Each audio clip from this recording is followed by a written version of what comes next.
Hey, thanks for checking out my video. Today we're making fish tacos, and these are the easiest fish tacos you will ever make, and the air fryer makes it so quick.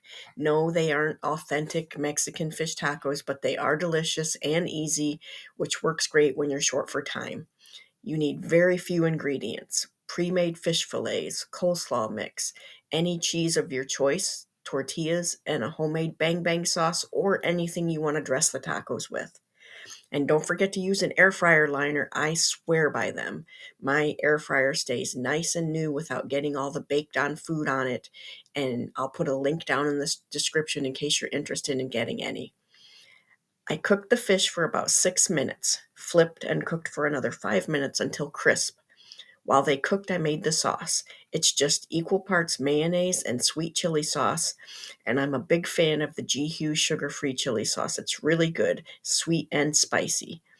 And then you add sriracha to the sauce, just a little if you don't like it spicy, but more if you do.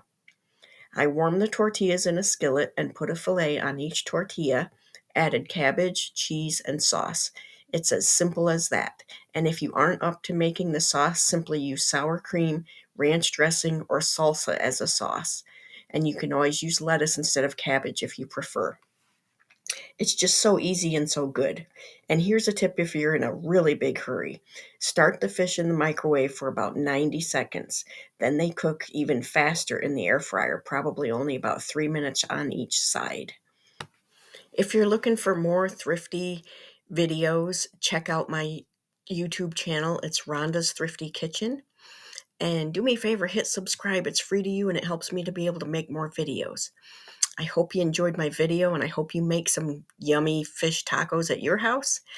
And I hope to see you on one of my other videos. Take care.